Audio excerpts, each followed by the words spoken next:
Welcome to the Bad Feeling Magazine podcast. This episode features Matthew Gray Gubler, who you may know from his long-standing role as Dr. Spencer Reed in the hit CBS series Criminal Minds. Matthew was in Montreal recently to attend the premieres of his two new horror comedies at the Fantasia Film Fest, Suburban Gothic and Life After Beth. I spoke to Matthew about his deep-rooted love of horror movies, his decade on Criminal Minds, and what it's like to intern for Wes Anderson. For information on both films, you can visit suburbangothicmovie.com and facebook.com/lifeafterbeth.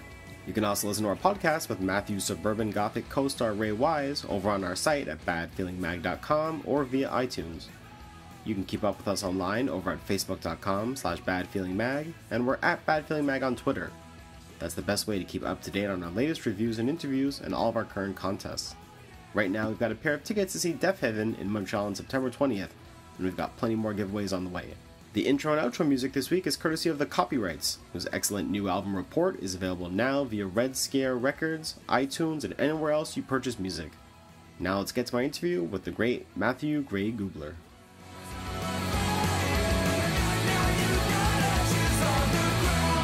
You said this is your first time here in Montreal?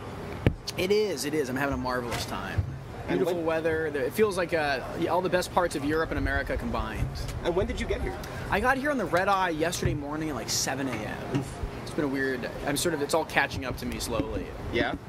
And you're here for two premieres today in one day. Yeah. Is that the first time you've experienced something like that? It is. And I could not be more honored to have it be here at Fantasia, where the audiences seem like exactly my type of people. Oh, yeah. I think people are going to lose their minds for both pieces. Oh, I hope so. Because it has everything a Fantasia crowd needs. It's got John Waters, some craziness, some zombies, some ghosts, some, There's literally nothing else people can ask for. Maybe some ninjas. A few ninjas. Next time we'll add some ninjas. Yeah. A pinch of ninja. Yeah, that'd be helpful. So you're here for two sort of comedic horror films. Is that just pure coincidence, or is that a genre you were sort of looking to get into? You know, it's funny. I love the horror genre in general, and I've been very lucky to sort of get to do some comedic genre films. But I didn't necessarily seek it out, but I'm so glad to... I love anything relating to the horror world, and I love comedy as well, so this is like the perfect merger for me. Yeah.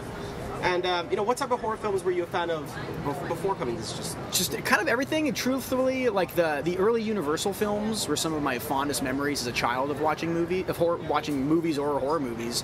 And then I fell in love with like the Halloween series and with John Carpenter and with everything from Big Trouble in Little China to The Thing.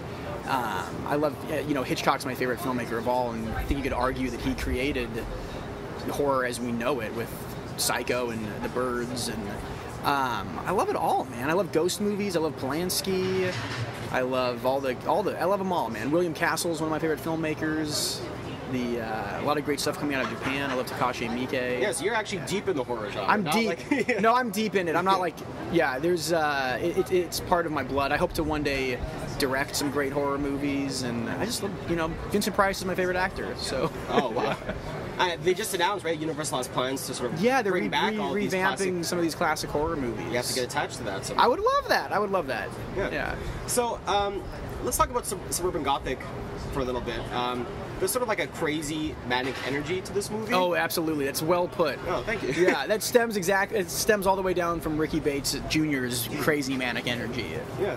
So I was going to ask, where did that come from? Is that, as you said, just straight from the director on down? Is that it is. And he and I share a lot of the same sensibilities. I think with Suburban Gothic, we were just trying to make a really fun slumber party movie. Yeah. Something that would appeal to us and that you'd want to watch collectively with the group. I feel like nowadays, with the advent of like great technology and all these things sort of making people more lonely and alone and watching movies on their iPhones, we wanted to create something meant to be seen in a public format with some of our favorite genre actors like Jeffrey Combs and Ray Wise and Muse Watson and John Waters, and that's sort of where that stemmed from. And with that, I think, comes a mannequin. To make a movie, you have to be a bit of a maniac to think that you can accomplish this incredibly hard task, right? And then to actually pull a few of them off, as Ricky has, you have to be a true madman genius. Was there any sort of improv going on set? Because, all the time. Really? Yeah, he's really receptive to that. And so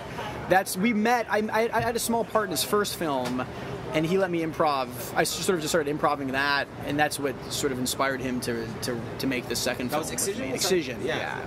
That was, I think, premiered here as well. It did. So he's got like a long relationship with Fantasia. Yeah, he does. He loves it, and I'm so excited and so happy to be here. Yeah. I was thinking in particular of the scene that you have with Ray, that crack scene.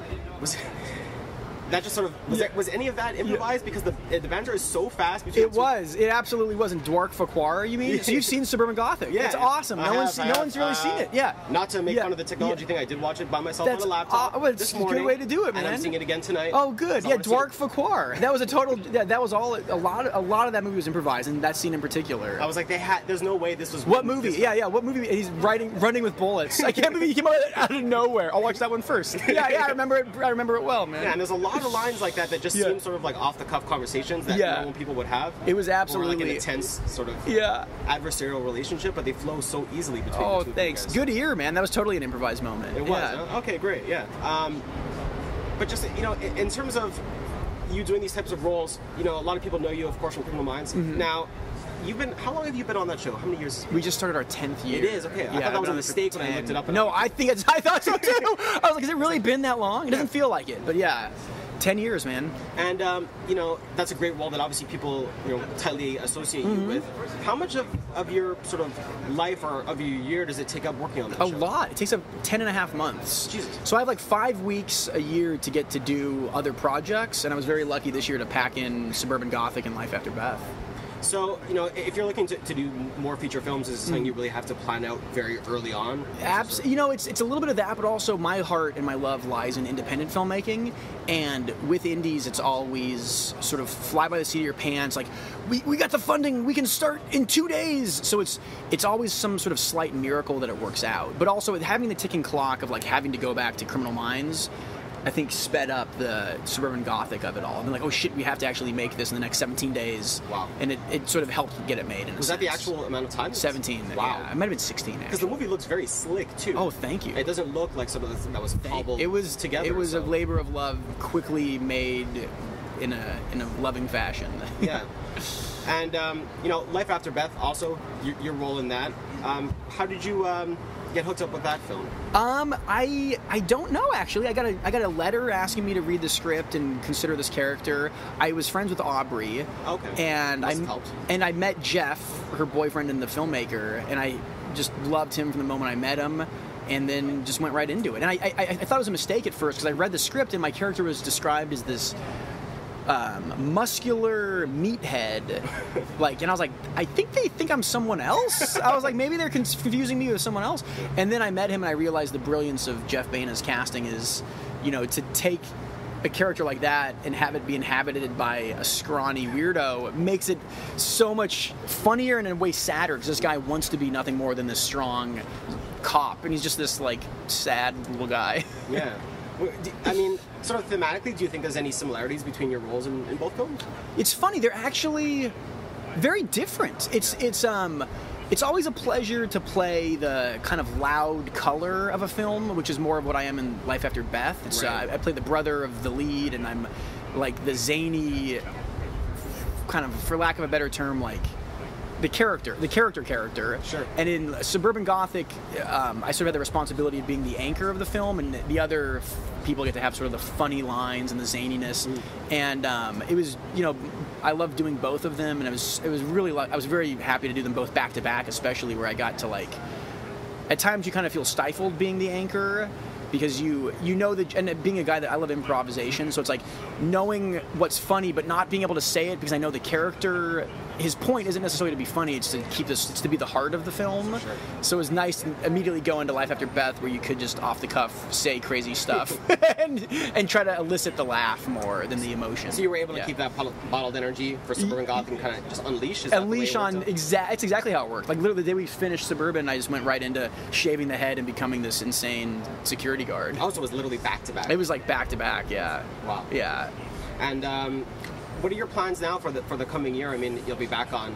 Yeah, Criminal Minds just started season 10. I'm directing 2 episodes of that again, and I'm a producer, and I'm also acting in a modern day adaptation of Tom Sawyer and Huckleberry Finn. Oh wow, which is really funny. Yeah, you've done quite a bit of directing work already on. Yeah. Is that something that you want to do more of? Yeah, Jeff Baina, Ricky Bates, Aubrey Plaza, and I we all studied filmmaking at NYU. Oh, together? Yeah, different years, but we were all there together, and that's sort of been, I love acting, but it's such a hard profession to pursue that I just always gravitated more towards directing, where you can actually like generate your own projects.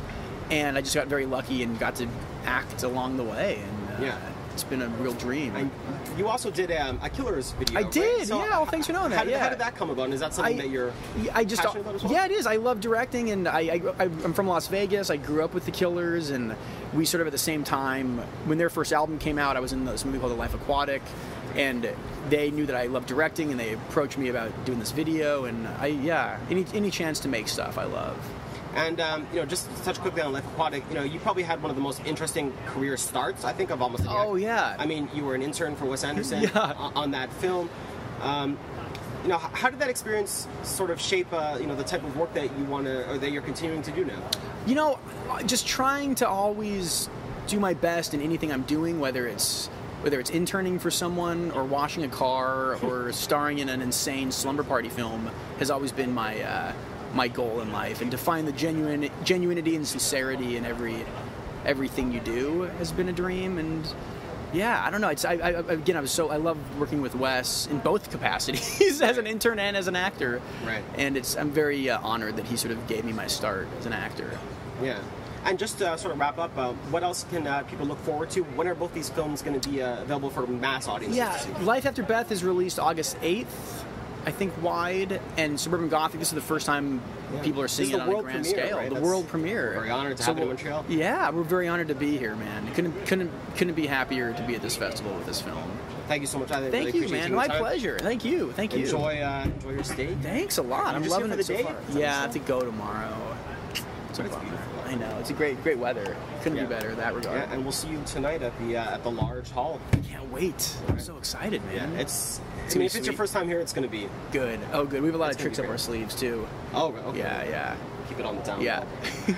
Thanks so much, man. Thank you, my really brother. Appreciate it. My pleasure.